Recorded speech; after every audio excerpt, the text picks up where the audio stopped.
কোনো প্রকার F64 box ছাড়া, কোনো প্রকার EasyJet বক্স ছাড়া শুধুমাত্র CM2 ইউজ করে কিভাবে একটা ইএমসির হেলথ চেক করবেন সেটাই আজকে আমরা আপনাদের দেখানোর চেষ্টা করব। কিভাবে চেক করবেন সেটা জানার জন্য আজকের এই ভিডিওটি মনোযোগ সহকারে দেখতে হবে। প্রথমে আমাদের মোবাইলের সমস্যাটি আপনাদের দেখানোর চেষ্টা করব। মোবাইলটি দেখেন চালু করলে অটো রিকভারি মোডে চলে আসে। তো এই ধরনের সমস্যা কিন্তু মোবাইলের বিভিন্ন জায়গা থেকে আসে। তো প্রাথমিক অবস্থায় যে স্টেপগুলো ফলো করতে হয় সেই স্টেপগুলো কিন্তু আমরা অলরেডি চেক করেছি, কিন্তু আমাদের সমস্যার কোনো সমাধান হয় নাই। এখন আমরা এই মোবাইলের ইএমসির হেলথ চেক করব। যেহেতু ইএমসির হেলথ আমরা CM2 এর মাধ্যমে চেক করব, তাই প্রথমে আমরা CM2 ওপেন করে নেব।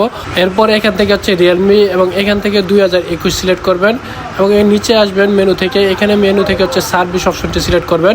সিলেক্ট করার পর এখানে হার্ডওয়্যার রিপোর্ট যে অপশনটা দেখতেছেন এই অপশনটিতে ক্লিক করে দিবেন। এরপর আবার আপনারা মোবাইলে ফিরে আসবেন। মোবাইলে ফিরে আসার পর মোবাইলটি প্রথমে অফ করবেন। অফ করার পর ভলিউম প্লাস এবং মাইনাস বাটন একসাথে চেপে ধরবেন। একসাথে চেপে ধরার পর ইউএসবিটা ইন করবেন। এখন আপনাদের মোবাইলটি ডিটেক্ট করবে। ডিটেক্ট করার পর বিভিন্ন ধরনের ইনফরমেশন শো করবে এবং আপনাদের ইএমসির হেলথও দেখাবে। এখানে আপনাদের দেখতে পারতেছেন লেখা আছে মেমোরি চিপ মেবি ফল্টি। এখন যদি আপনারা একটু নিচে খেয়াল করেন দেখবেন এখানে MLC এবং SLC রিপোর্ট দেখাচ্ছে এবং দুটোটাই রিপোর্টে 80 থেকে 90% কনজিউম অর্থাৎ ইউজ দেখাচ্ছে, যার মানে হচ্ছে কি আপনাদের মেমোরির হেলথ খারাপ আছে। তো আশা করছি আমাদের এই সংক্ষিপ্ত বাট গুরুত্বপূর্ণ বিষয়টা আপনারা বুঝতে পেরেছেন। সবাইকে ধন্যবাদ। আসসালামু আলাইকুম।